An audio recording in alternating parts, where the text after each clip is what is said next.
Bonjour et bienvenue dans ce nouveau numéro du Harry Show. C'est pour moi un plaisir de vous retrouver sur ce plateau avec de nouveaux invités autour de nouveaux sujets, mais aussi de nouvelles chroniques. Installez-vous confortablement car le Harry Show commence maintenant.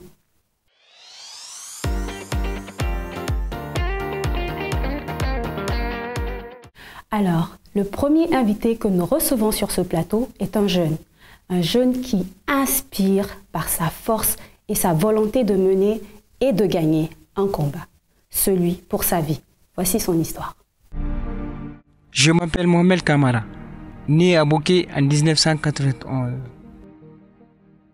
Lorsque je repense au fil de ma vie, je me dis que je viens de loin, très loin. J'ai eu une enfance relativement normale. Mes parents n'avaient pas de moyens, c'est vrai, mais je ne me plaignais pas. J'ai commencé l'école à 7 ans à Koulifanya, Boké. J'y jouais au football, ma passion. Toute l'école voyait en moi l'espoir de Boké, et pourquoi pas de la Guinée. Toutes les chances étaient de mon côté pour réussir dans ces sports. Toutes, jusqu'à ce que vers la fin du primaire, un mal commence à pointer son nez dans mon corps. Un mal sur lequel je n'arrivais pas encore à donner de nom. J'ai passé tout le cycle préuniversitaire à Filela. Pendant ce temps, le mal dans ma poitrine grandissait aussi. J'ai commencé à ressentir des essoufflements lors des matchs d'école et je n'étais plus capable de jouer les 90 minutes. Après l'obtention de mon bac, j'ai été orienté à l'université Juris Nyerere de Kankan. Tout se passait bien, sauf qu'au sport, ma douleur à la poitrine s'intensifiait tellement que pour la première fois, j'ai décidé d'aller consulter un médecin à Sigiring. Et là, le verdict tombe. Arrêt immédiat de toute activité sportive et retour d'urgence à Conakry pour des examens. Pour un amoureux de sport comme moi, ce fut déchirant, très déchirant, de voir se briser en une fraction de seconde mes rêves de réussir au foot. Je fus dirigé à Conakry vers le meilleur cardiologue. Après une série d'examens, un homme fut enfin trouvé à mon mal. Je souffrais d'un rétrécissement mitral, une maladie au cœur. S'il y a un rétrécissement mitral, ça veut dire quoi? La valve mitrale, elle a une surface chez l'homme normal supérieure à 6 cm². Dès que cette surface diminue en dessous de 2 cm², elle va devenir parlante. C'est-à-dire quoi? Elle va entraîner une symptomatologie comme la dyspnée, d'effort, etc. Un véritable dilemme. Ma famille n'ayant pas les moyens de m'évacuer. Quelques semaines plus tard, toujours à la recherche de solutions, je suis terrassé un soir par un AVC. Je fus transporté d'urgence à l'hôpital Ignasidine. Kontafilina no lo kontafilina se muna moye muna se muna atungo muso fer ndefe mo atungo mo aka no hôpital muso hôpital na sama to ina afre na hara mu dandam mabi ntana angara se muna nyi se munyi se mu mamriyo ni na hay malima ifure da fure na hara se tare ha fu se ganya ha fure na hara se tare fure ma na fure dandam fere na munyi. J'en ressors peu de temps. Mais mon état s'empire de jour en jour. L'AVC avait entraîné la paralysie de tout le côté gauche de mon corps, avec des crises respiratoires à chaque fois. Vu leur fréquence, les médecins impuissants ne me donnaient plus qu'un mois à vivre si je n'étais pas évacué et soigné.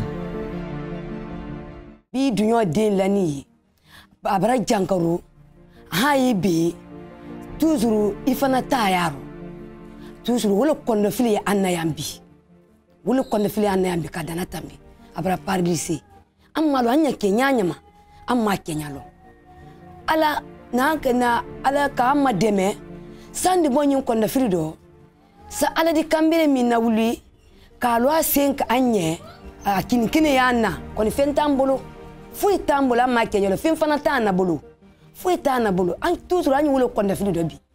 Ces crises, c'était l'enfer. Du mal à respirer et une douleur très forte à ma poitrine. Terrifié et impuissant, J'ai passé des journées assis, ne pouvant bouger qu'un seul côté de mon corps. Je me voyais mourir à 25 ans. Si jeune. Mes rêves de gloire au foot brisés. Tout le quartier ne parlait que de moi et de ma maladie. Et un jour, un journaliste s'est dépêché à mon chevet, à la maison, et a filmé mon appel à l'aide aux autorités guinéennes et au peuple de Guinée pour m'aider à être évacué en France ou au Maroc pour mon intervention. C'est ainsi que Mme Ari Sidibé et M. Eric Korkaba ont entendu mon cri du cœur et mobilisé tous les Guinéens en lançant un SOS général.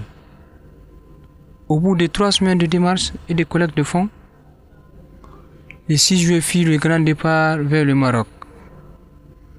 Dans l'avion, une seule question me trottinait à la tête. Un voyage sans retour ou le voyage de la seconde chance? Je me remis entre les mains de mon Créateur et m'envolai vers mon destin.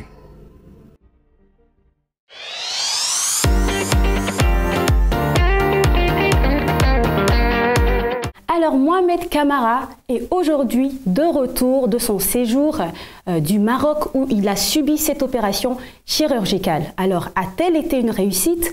Comment est-ce que Mohamed Camara a vécu ces périodes sombres de sa vie et surtout quelles sont aujourd'hui ses perspectives d'avenir? Les réponses c'est tout à l'heure avec Mohamed en personne sur ce plateau.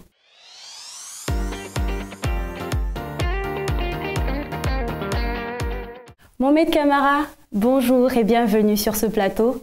Bonjour Madame Aïe. C'est un véritable plaisir pour moi de t'avoir, de te voir en forme, de te voir souriant après tout ce que tu as traversé. Donc ça fait plusieurs années que tu as souffert de cette terrible maladie du rétrécissement mitral et que qui a nécessité en tout cas ton évacuation au Maroc. Moi, il y a une chose qui m'a interpellée vers la fin de ta présentation. Tu as dit ceci, est-ce un voyage sans retour ou le voyage de la seconde chance?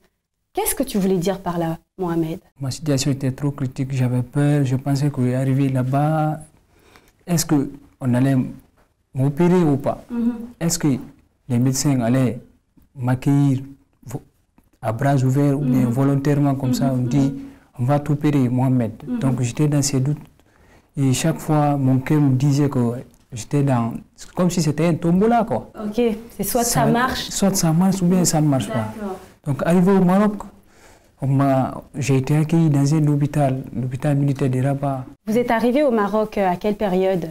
Au mois d'août, début août. D'accord. Donc vous arrivez d'abord à Casablanca, ensuite vous êtes transféré à Rabat, à l'hôpital militaire, en ambulance. Ouais. Alors parlez-nous un peu de ces premiers jours d'hospitalisation, parce que si on a bien compris, votre diagnostic vital était en tout cas engagé. Les médecins ont parlé à Conakry d'avoir que quelques semaines à vivre. C'est carrément une condamnation à mort. Alors, arrivé là, à l'hôpital, parlez-nous un peu de ces premiers moments d'hospitalisation. Mon premier jour au Maroc, vraiment, je me sentais à l'aise, mais à moitié. Parce que je me disais quoi, j'ai déjà quitté la Guinée. Est-ce que je serai opéré? Est-ce que j'aurai une chance encore de revivre une fois encore de plus? Le diagnostic qui a été fait ici en Guinée, avec mes rapports, je suis allé avec les mêmes rapports là-bas et je suis allé à l'hôpital, j'ai montré les mêmes rapports et puis c'était réellement la même maladie. Ils ont confirmé que réellement j'ai souffert du rétrécissement mitral. D'accord. Le rétrécissement mitral ne se traitait pas ici en Guinée. Donc c'est pour cela quand je suis allé au Maroc, ceux-ci m'ont dit, ils m'ont persuadé que réellement un jour, dans quelques semaines, ils vont m'opérer et ça va aller. Alors, avant cette opération, est-ce que vous étiez, vous aviez des parents là, vous aviez des amis, ou vous étiez tout seul à l'hôpital? Au préalable, comme je vous l'avais déjà expliqué, mon histoire, parce qu'avant j'étais sportif, je jouais très bien au ballon, et à l'école aussi, j'étais un peu brillant, donc j'avais des amis partout. Au Maroc, j'avais plein d'amis. Chaque fois, je recevais des visites entre les amis, puis les amis, ils m'ont consolé, ils m'ont persuadé que réellement, Inch'Allah, ça va aller. Et vos parents étaient en Guinée? Mes parents étaient là. La situation financière n'était pas comme ça pour que les parents aillent me trouver. Par la suite, maman est allée me rejoindre. Alors Mohamed, là on va aller un peu plus vers votre état d'esprit en ce jour d'opération, à ces quelques heures qui vous séparaient, n'est-ce pas, de ce moment fatidique. Qu'est-ce qui se passait dans la tête de Mohamed en ce moment, à ces quelques heures qui vous séparaient de cette intervention chirurgicale? Lorsque j'étais en Guinée, le moral n'était pas tellement comme ça. Mais quand je suis allé au Maroc, les médecins, ils m'ont montré qu'à tout prix que je pourrais sur l'intervention. Donc vous étiez optimiste? Oui, j'étais optimiste dans la tête et puis j'étais plus fort que la maladie maintenant. Je me disais que j'allais survivre. Alors après cette opération, quelques jours plus tard, vous vous réveillez et dites-moi, quels ont été les premiers changements que vous avez remarqués dans votre corps? C'est le premier, les jours de l'intervention même. D'accord, ouais. d'accord. Je me disais en tête que je n'allais pas mourir. Donc on m'a opéré à 7h, 21h, je me suis réveillé. Wow. Même les médecins, tous les médecins étaient ébahis. C'était cette force interne. Parce que j'étais un peu optimiste dans la tête. Et les crises respiratoires avaient aussi cessé. Les douleurs également, progressivement. Et ils vous ont gardé combien de temps à l'hôpital? L'hôpital, j'ai fait 1 mois et quelques encore. Donc au bout de 3 semaines à 1 mois d'hospitalisation, vous sortez de l'hôpital. Ensuite, vous continuez directement à Conakry ou vous restez encore au Maroc? Je suis resté au Maroc. Okay, vous restez au Maroc. Quelques mois, j'ai fait un beau temps là-bas. Okay. Je suis aussi la kinésithérapie pour le côté paralysé. Mais aujourd'hui, est-ce que vous arrivez à marcher? Vous arrivez à marcher, vous avez la mobilité de vos doigts. Alors là, ça commence à aller. Ça commence à aller avec des séances de kinésithérapie. Il faut dire que les médecins ont fait leur travail, mais il y a aussi Mohamed qui avait cette force de s'en sortir. Et c'est d'ailleurs ça que moi je salue à votre jeune âge, être confronté à une maladie de cette taille, mais de vouloir vraiment, comme vous l'avez dit, rester optimiste, rester battant jusqu'au bout. En tout cas, franchement, bravo. Alors Mohamed, nous allons passer à présent à notre toute première chronique de cette émission. Donc nous en avons 4 et nous laissons quand même l'occasion ou l'opportunité à l'invité de piocher l'ordre de ces chroniques. Donc je t'invite à piocher et me lire ce que tu vois. Astuce, mode et beauté. Astuce? Mode et beauté. Astuce, mode et beauté. Alors, l'astuce d'aujourd'hui est destinée particulièrement à ce type de femmes qui ont décidé, ou en tout cas qui souhaitent, exclure de leur vocabulaire tout ce qui est tissage, lissage ou encore défrisage. Elles décident de dire, adieu aux cheveux brésiliennes, indiennes ou encore synthétiques et de passer tout simplement aux cheveux naturels, autrement appelé le nappy hair. Alors, ce qu'il faut savoir, c'est que pour être nappy, il y a des petites préoccupations, à savoir déjà comment revenir aux cheveux naturels, mais aussi comment les entretenir. Patricia, qui est propriétaire d'un salon de coiffure et spécialiste en cheveux naturels, nous file quelques petites astuces. Suivez. Coucou tout le monde, je suis Patricia Lamar, propriétaire du salon Pat Natural Beauty situé à Kipé en face de la pharmacie Nomi. Aujourd'hui, je vais vous montrer comment entretenir le cheveu crépus et aussi faire une coiffure facile à réaliser. Donc, il y a une astuce que je voudrais bien montrer à tout le monde et qui facilitera la vie des dames qui sont au naturel. Donc déjà, il y a des outils à avoir, c'est-à-dire un vaporisateur, un peigne afro, un gros peigne et aussi un peigne à queue. Maintenant, les produits qu'on peut utiliser pour entretenir les cheveux, donc je vous présente, ça c'est une chantilly de karité qu'on utilise pour assouplir et hydrater les cheveux. Maintenant, je vais vous montrer comment est-ce qu'il faut démêler les cheveux et les entretenir. Toujours asperger d'eau parce que ça permet aux cheveux de glisser facilement. Puis on applique de la chantilly. À base de beurre de karité. À base de beurre de karité.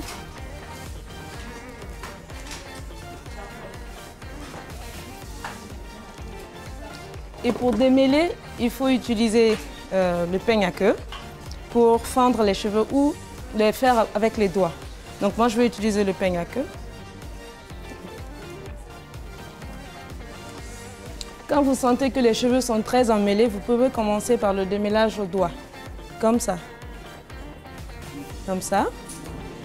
et vous prenez une section de cheveux, vous commencez par le bout des cheveux et non à la racine. Et vous commencez à peigner petit à petit jusqu'à la racine. Et vous voyez, ça se démêle facilement. Voilà. Et lorsque vous finissez cette section, puisque c'est hydraté et tout, vous pouvez faire juste des mini vanilles pour ne pas que ça s'en mêle avec l'autre touffe de cheveux que vous devez peigner. Donc, on fait comme ça avec toute la touffe qui reste, jusqu'à ce que tous les cheveux soient entièrement démêlés, nourris et hydratés. Et après cela, vous pouvez maintenant donner un look que vous voulez selon votre humeur et tout, selon l'endroit où vous partez ou au travail et tout. Donc, vous pouvez changer et voir ce que vous voulez faire pour votre... D'accord. Donc, si par exemple, on a envie de réaliser une coiffure qui est très facile le matin et rapide à faire, qu'est-ce que vous nous proposez? Eh bien, il y a une coiffure très facile. Très facile. Bon, si on ne sait pas, on dit que c'est difficile. Mais elle est très facile, elle est réalisable en 2 minutes seulement. Donc, je vais vous la montrer tout de suite là.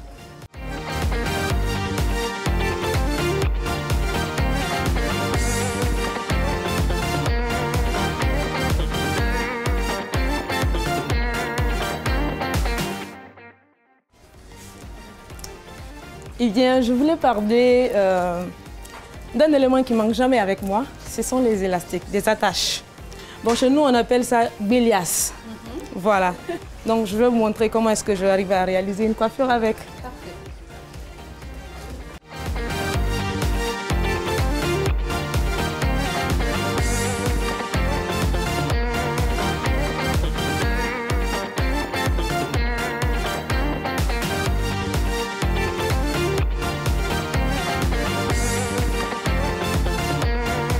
C'est quoi cette pommade?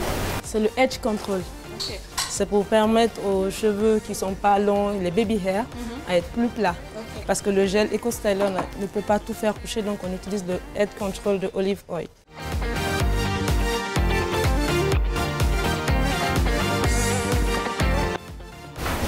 Est-ce que cette coiffure est réalisable toute seule, par exemple? Oui, toute seule. Okay. Toute seule, elle est réalisable toute seule. Et on peut changer la position de l'élastique selon nos humeurs. Okay. Soit on fait pencher, soit on l'envoie derrière ou carrément au beau milieu. Ça dépend de vos humeurs. Donc les produits dont vous aurez besoin pour entretenir vos cheveux, pour celles qui veulent retourner au naturel, nous avons des shampoings doux que vous pouvez utiliser, très doux à pH très neutre. Nous avons le Garnier, nous avons même, pour celles qui pensent que c'est cher, qui peuvent utiliser le savon noir mélangé à du bicarbonate et un peu de miel. Mélangé, ça fait un très bon shampoing qui nettoie et qui assainit les cheveux. Alors Patricia, il y a des mythes autour des cheveux qu'on aimerait soit confirmer ou démonter ici. Selon la tendance ou selon les gens, oui. Les cheveux, les produits qu'on utilise pour les cheveux crépus puent. Est-ce que c'est vrai? Moi déjà, je peux essayer de voir. Non, ça pue pas. Et ça a toujours été dit que vous utilisez des produits qui n'ont pas de très bonnes odeurs. Bon, je peux comprendre parce que lors des soins, il y en a qui utilisent l'ail ou l'oignon. D'accord. Voilà, je peux comprendre ça dans ce sens parce qu'il faut écraser l'ail, faire un mélange, l'appliquer sur la tête et dormir. Et désolé, il y a nos maris qui ne peuvent pas supporter cela. Donc, c'est à cause de ça que certains disent que ça pue. Sinon, c'est carrément des produits naturels qu'on utilise pour l'entretien des cheveux naturels. En tout cas, moi, je peux le confirmer, ça pue absolument pas. D'ailleurs, voilà. Ça a une odeur très agréable. Voilà. Très agréable. Et le deuxième mythe serait de soit confirmer ou démonter le fait que ces produits coûtent excessivement cher. Donc, que ça coûte cher de passer au nappy. Je suis désolée, mais je dément carrément cette idée parce que les produits qu'on utilise sont des ingrédients de cuisine. On utilise par exemple de l'avocat, on utilise de la banane, on utilise du miel, on utilise l'huile d'olive, du beurre de karité. Tout le monde sait que le beurre de karité est accessible. Avec 1000 francs, on peut avoir du beurre de karité. L'huile d'olive, on n'en parle pas. Donc, je suis désolée pour celles qui essayent de se cacher derrière, mais ça ne coûte absolument pas. Il suffit juste de le vouloir. Dès que vous le voulez, vous n'avez pas à vous plaindre plus tard, parce que ça devient très facile.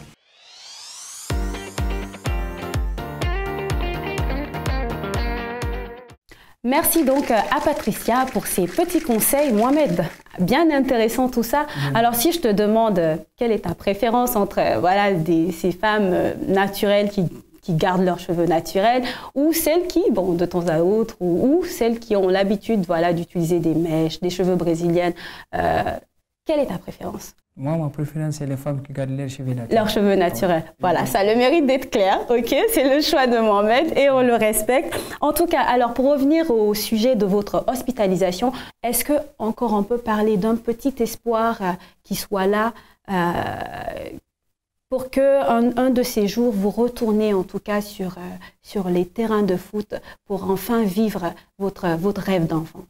J'avais demandé au médecin au Maroc. Est-ce que vous pouvez encore pratiquer le foot? Et il dit oui, la réponse était oui, mais comment? D'accord. Ici en Afrique, on ne peut pas.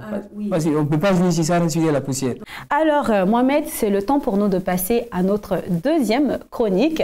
Je t'invite, je pense que tu commences à t'y habituer, à piocher. Chronique danse fait le move. Le move à l'honneur est le Changbo Dance. Découvrez la démo.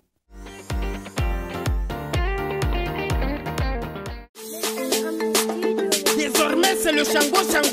Il nous déconne, on te Shango sur le champ, n'est-ce pas? Black Nevada. Faut pas t'amuser. On va aller chicoter. Je suis en présence de Papsi du groupe Black Never Die. Il est le concepteur avec son groupe de la Changbo Dance. Est-ce que je le dis bien? Parce que moi, Changbo... Changotage. Ça veut dire quoi d'ailleurs, Changbo là? Chango, ça veut dire chicoter. Chicoter? Chicoter les artistes bidons. Donc on va chicoter un peu ici là. Chicoter. Mais est-ce que c'est chicoter comme ça ou bien c'est comment on fait le Changbo Dance? Voilà, chicoter, tu prends la ceinture, sauf que je ne peux pas enlever ma ceinture. Ok. Voilà, tu fais comme ça. Et tu écartes les pieds. Ok, un instant. Levez-vous chez vous, ok? Faites comme nous. Position, ok, reste comme ça. Écarte les pieds. Tu peux aller dans le changotage. Là, c'est les... Ok, c'est ça? Chango. Chango. Chango. Ok, tu le chantes en même temps? Chango. Alors, on peut pas Chango. Voilà, c'est comme ça? Ok, donc on reprend depuis le début. 1.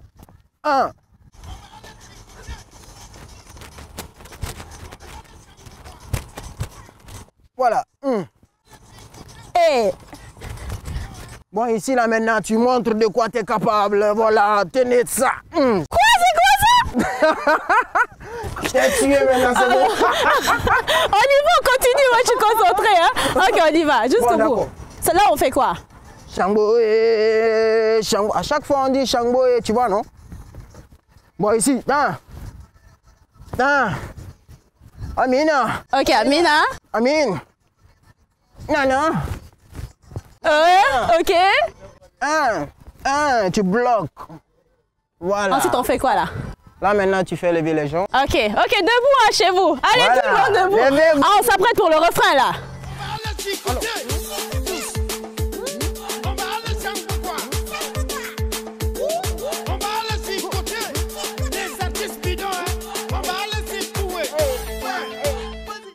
Ah non, ton pas là. Il me tue pas là. Comment tu le fais? J'espère que vous avez appris quelque chose. Papsi, merci beaucoup. Merci. On a sué. J'adore ce concept et j'espère que voilà, ce concept traversera les frontières de la Guinée pour se retrouver jusqu'en Australie, en Chine, partout. En tout cas, merci beaucoup à toi. Je tiens à vous préciser aussi que le concept sera sur l'album et il y aura bien d'autres concepts aussi. Parce que vous chantez aussi, en même temps d'être un groupe de danseurs, vous chantez aussi. On ne change pas de cap. Hein. Voilà, on ne change pas de cap, on ne change pas l'équipe qui gagne. C'était Papsi du groupe Black Never Die. En tout cas, à bientôt encore dans le Harry Show. Merci d'être venu et on vous dit au revoir et à la prochaine. Merci à toute l'équipe.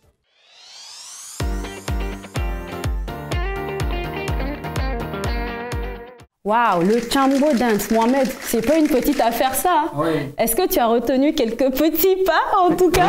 Un peu. Tu pourrais nous démontrer ça? Pas pour le moment. Pas pour le moment. Alors Mohamed, on a un abonné qui a une question pour toi. Alors, c'est Alseni Diawara qui dit ceci. Mohamed, vous avez retrouvé la santé grâce à Dieu et à une chaîne de solidarité guinéenne.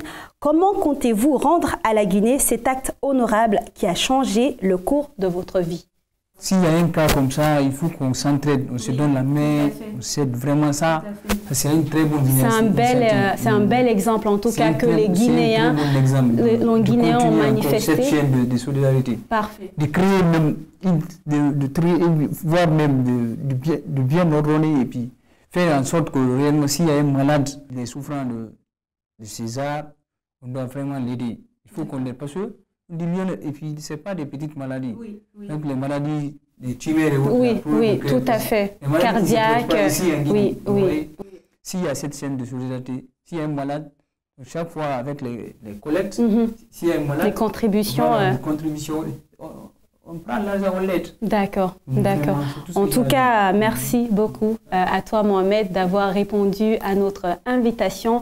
Nos souhaits pour toi sont les meilleurs. Continue d'être fort, continue d'être déterminé, d'être optimiste. Tu représentes aujourd'hui un exemple, en tout cas, de force d'esprit, un exemple de volonté ferme de se battre contre une maladie, contre une situation ou une difficulté dans la vie. Merci beaucoup, Mohamed. Merci. Alors, on marque un temps de pause et on vous revient juste après.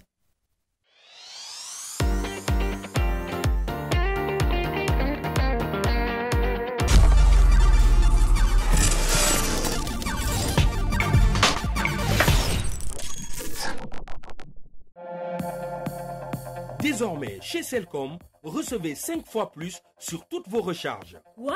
De quoi parles-tu? Vous avez bien entendu. Et de ce pas, je m'en vais vite recharger Celcom. Femme, attends, avant de recharger, s'il te plaît, compose étoile 601 dièse OK pour être sur le bon plan des bonus. Celcom, c'est fou, hein? Alors, et vous, vous n'êtes pas encore abonné Celcom? Vous attendez quoi? Rejoignez le mouvement, rejoignez Celcom. Celcom, le numéro 1, c'est vous.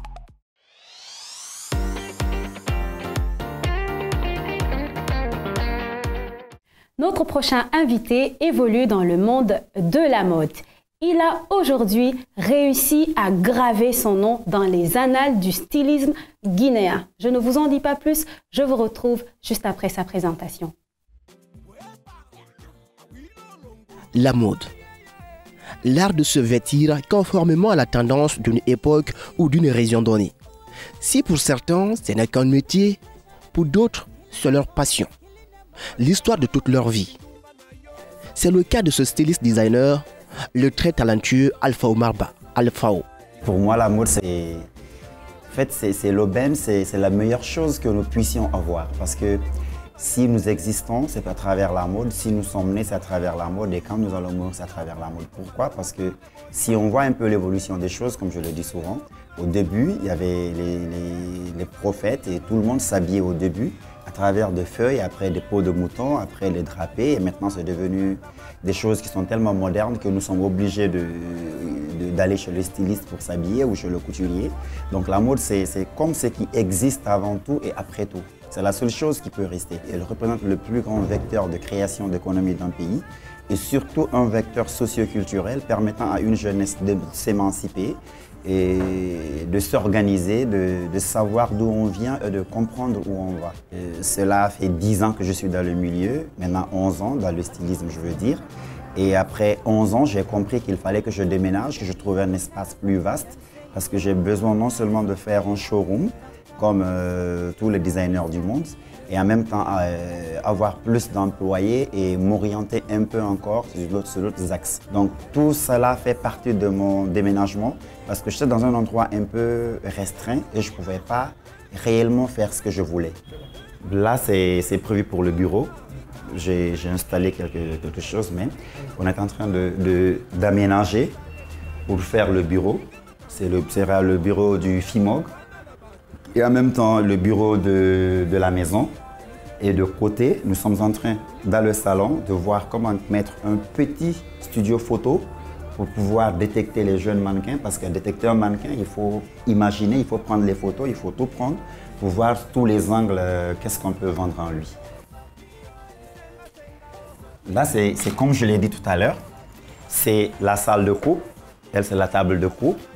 C'est ici C'est en quelque sorte, moi, c'est ici j'appelle mon usine. C'est ici on fait les coupes, c'est ici on fait le dressing, c'est ici on fait le repassage. C'est ici on vérifie si tout est bon, si il faut que le mannequin change, il faut que la cliente elle change cette tenue, s'il faut toucher ce point, tout se passe ici. Ici, comme vous l'avez constaté, c'est la salle des machines. Nous sommes en chantier, comme je l'ai dit, parce que nous avons commandé des machines qui ne sont pas d'abord arrivées. C'est ici, les filles travaillent. C'est ici, on fait tout ce qui est montage, après les coupes, tout ce qui est patronage. Je le fais ici au sol parce que je veux que tout le monde voit. On a des petites filles qui ne sont pas grandes, qui ne pourront pas voir tout au niveau de la table. Donc, nous sommes obligés de procéder comme ça. Et ici, comme je vous l'ai dit, c'est la cuisine. C'est ici, ça nous permet de vivre parce que ça, la nourriture, on ne peut pas vivre. C'est le showroom.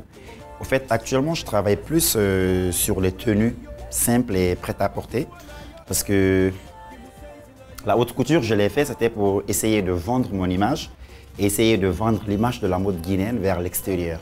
Donc, c'est juste sur scène, je présente une haute couture. À défaut de la scène, je suis plus dans le prêt-à-porter. Donc, c'est là on fait les expositions après la séance de la coupe, la séance du montage, du repassage, des essayages et tout. C'est ici on suspend les tenues et c'est ici on fait toutes les livraisons, c'est ici on fait tout ce qui est vente, toutes les autres rencontres.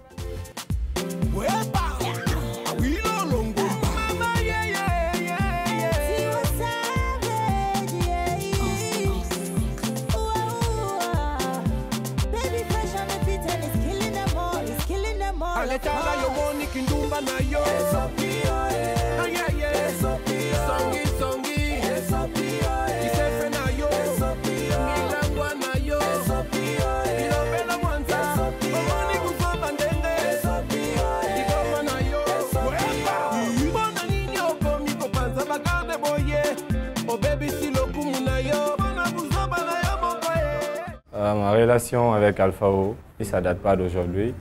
Je l'ai connu quand j'étais rien, dans le domaine de la mode. Il m'a accueilli, il m'a formé, il m'a suivi, il m'a montré la voie. Tout ce que je peux dire sur lui, c'est quelqu'un de très dur, de très rigoureux, de très strict. Le travail passe toujours avant tout chez lui. Depuis mon arrivée ici, vraiment, je n'ai pas eu de problème avec mon maître et pareil que toutes les maîtresses. Et je souhaite à Dieu du plus. Il est très bien, il montre les apprentis comment travailler. Bon, tout le monde est fier de lui. Alphao est également le président du FIMOC, entendez Festival international de la mode guinéenne, qui est en sa 3e édition cette année et qui met en avant les talents de la mode et du stylisme. Pour moi, c'est mon plus gros bébé parce que c'est ce festival qui a fait aujourd'hui, qui a détecté beaucoup de jeunes Guinéens qui sont en train de se produire à l'international. Et c'est ce festival qui a permis à beaucoup d'étrangers de comprendre que la Guinée a des potentiels dans le mannequinat et dans le stylisme. C'est ce festival qui, moi, m'a permis de comprendre que je pouvais aider la Guinée sous une autre manière, sous un autre angle. C'est ce festival qui a aussi occasionné un grand frottement entre des mannequins de l'extérieur et des mannequins de la Guinée. La 4e édition est prévue pour avril 2018.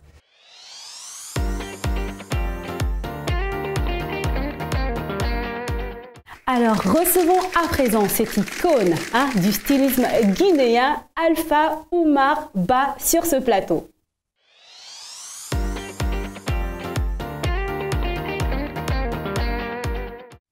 Alphao, c'est un véritable bonheur pour moi et un honneur d'ailleurs de t'avoir sur ce plateau. Merci. Très élégamment habillé. On peut voir ça en entier. C'est franchement Alphao, j'ai besoin d'une tenue comme ça, très élégamment habillé de la maison Alphao Fashion. Merci beaucoup Alphao d'être là sur ce plateau aujourd'hui. Tu es une image, une figure, une des figures en tout cas emblématiques du stylisme guinéen et je pèse mes mots à travers ce que nous avons vu dans ta présentation, dans tes collections, dans tes modèles. On ressent vraiment cette passion pour la mode. Alphao, dis-nous, où est-ce que tout ça a commencé? Comment ça a débuté en fait? Merci beaucoup, je suis vraiment touché.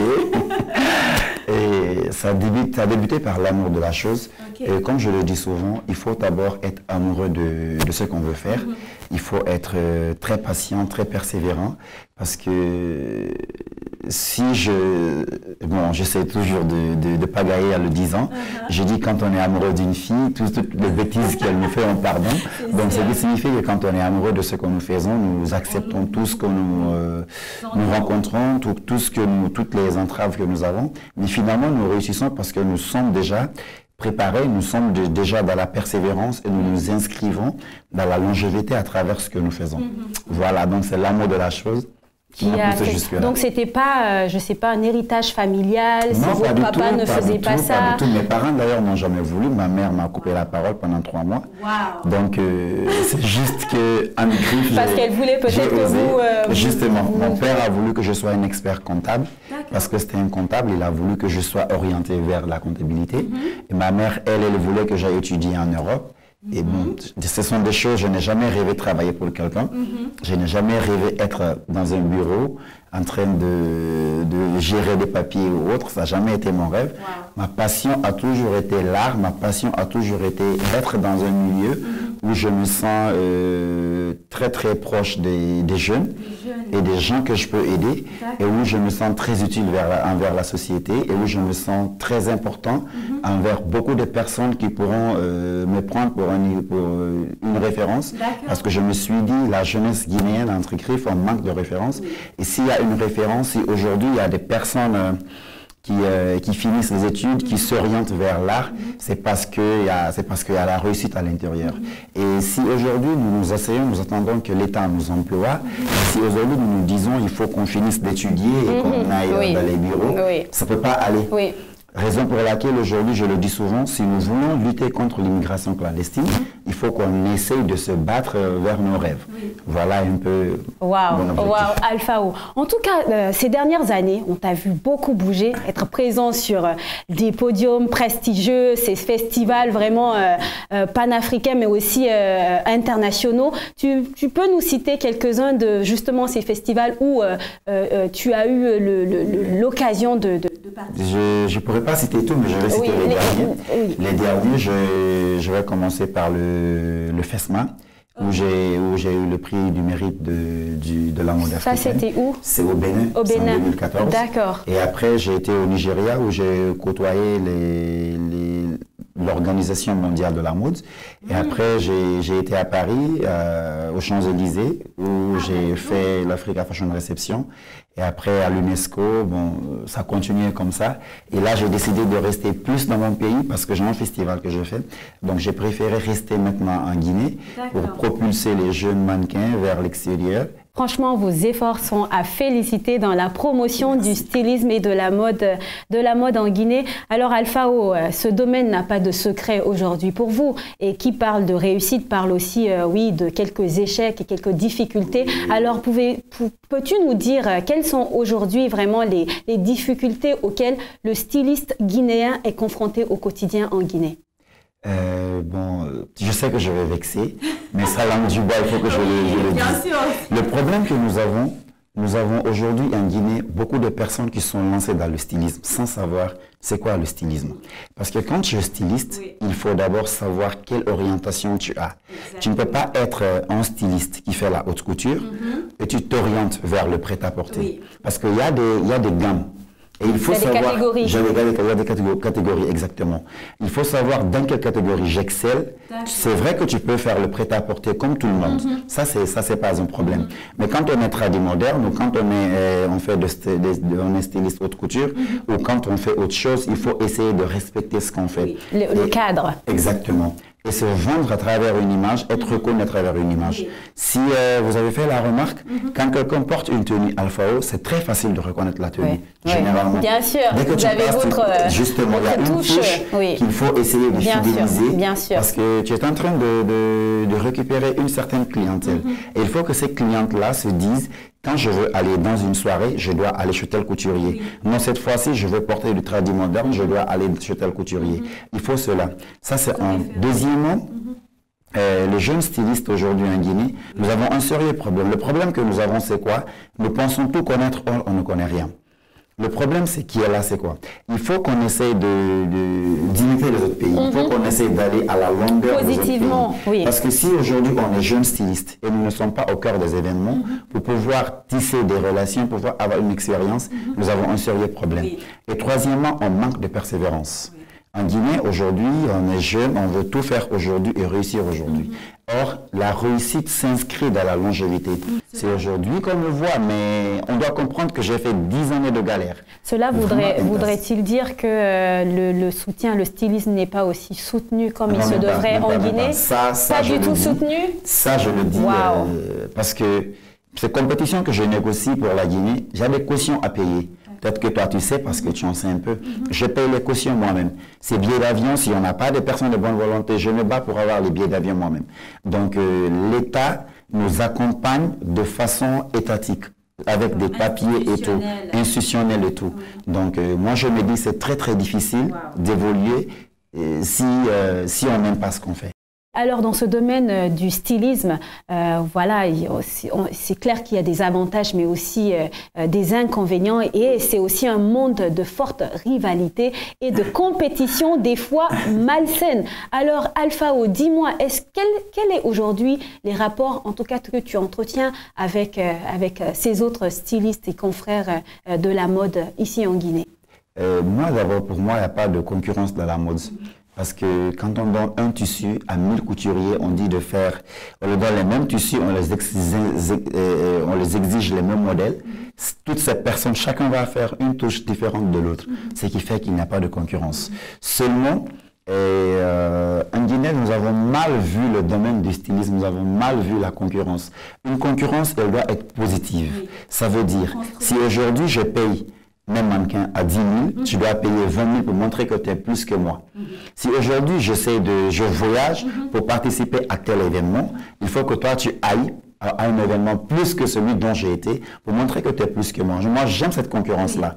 Mais la concurrence qui signifie il faut casser les pieds de l'autre pour réussir, elle existe en Guinée et je la rencontre tous les jours. Oui, c'est quelque chose qui m'a rendu très exigeant envers moi-même, qui m'a rendu très rigoureux envers moi-même, mais aussi qui m'a rendu très, très méfiant. Alors, c'est pour nous le temps de passer à la troisième chronique.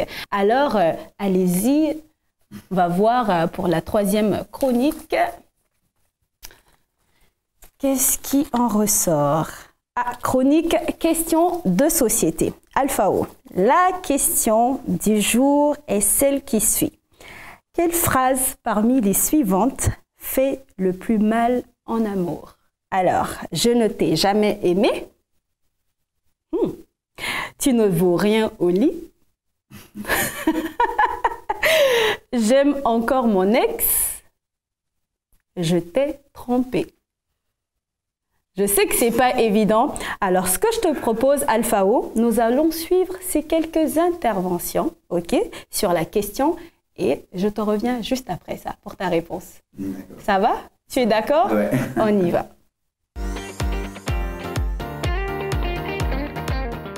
Ce qui me touche mal au cœur, c'est tu ne vaux rien au lit.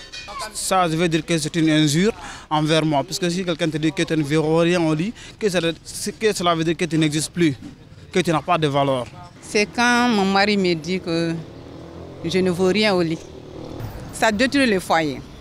Dans toute relation, il faudra être honnête. Moi, la réponse qui me fait autant mal, c'est quand une fille me dit qu'elle ne m'a jamais aimé.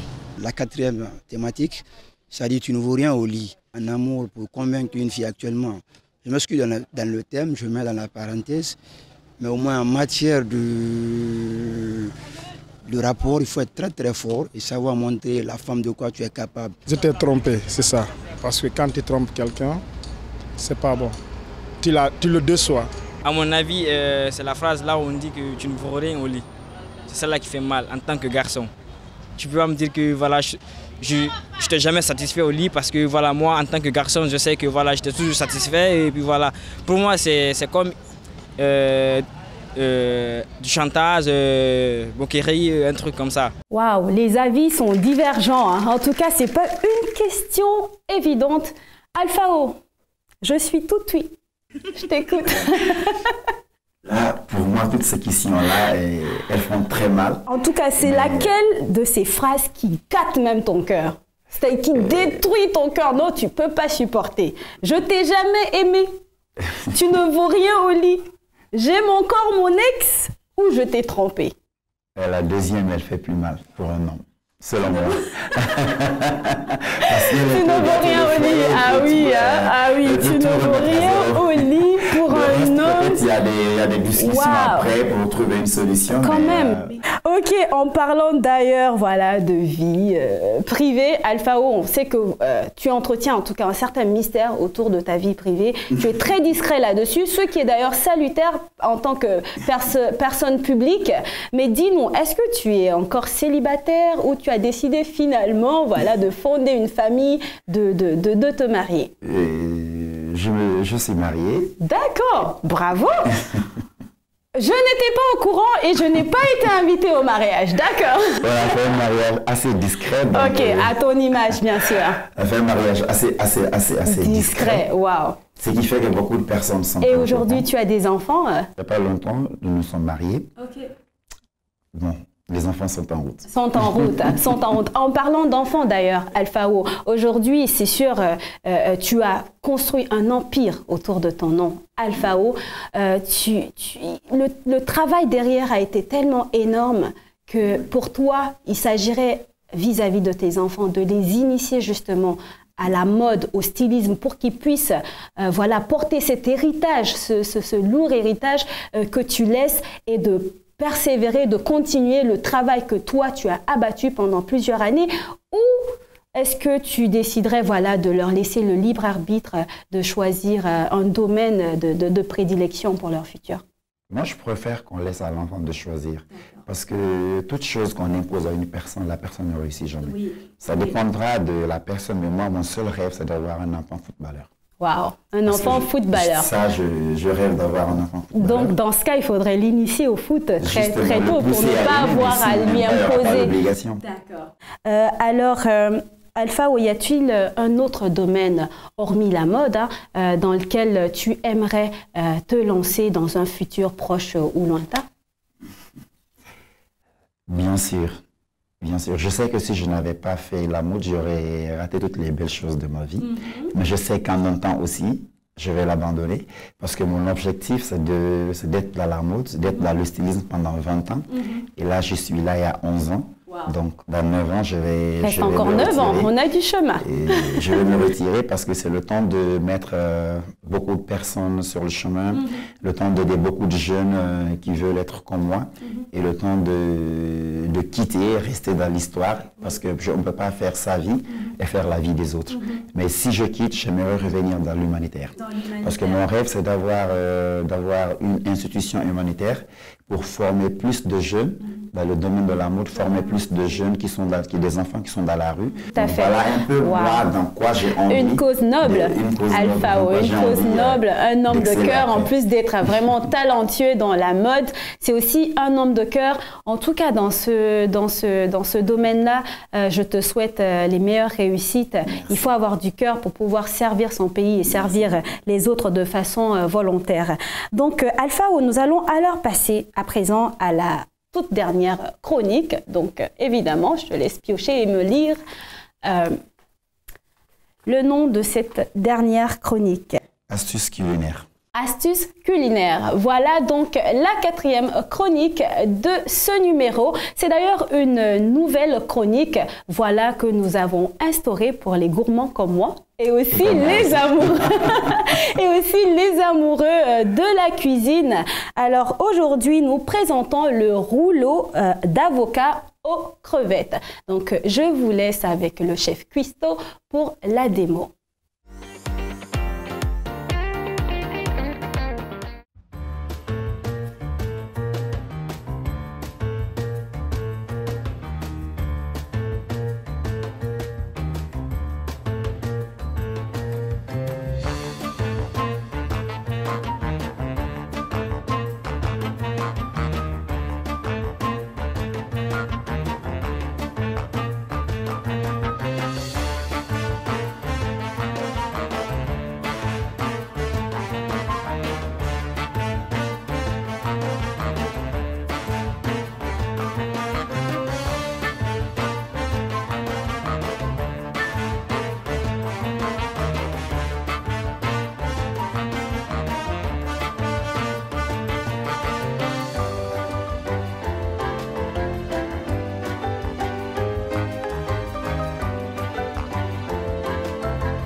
Waouh, Alpha O, c'est pas petit son tout ça?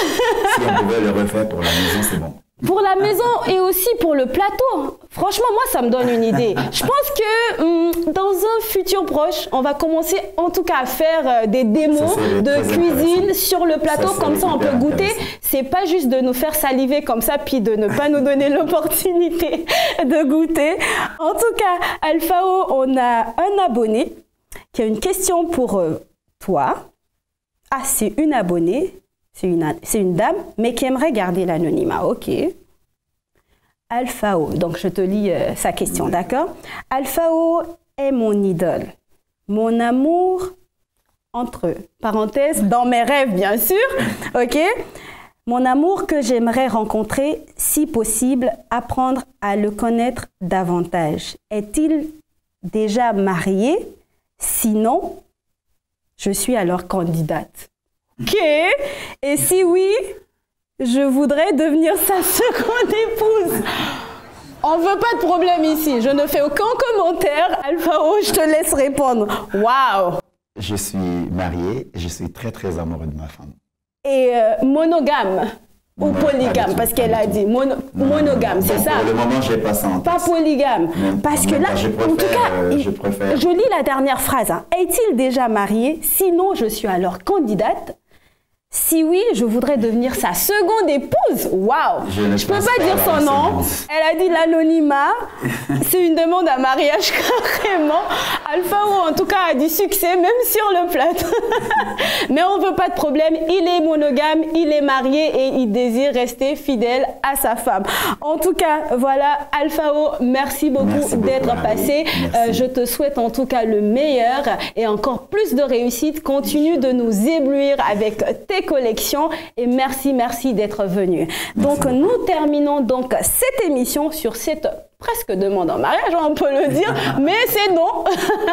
C'est non à la demande. Donc c'était un pur plaisir pour moi de vous avoir sur ce plateau. Je vous dis à très bientôt pour de nouvelles astuces avec de nouveaux invités et pourquoi pas une autre demande en mariage avec une bague cette fois, bien sûr. Merci et à bientôt.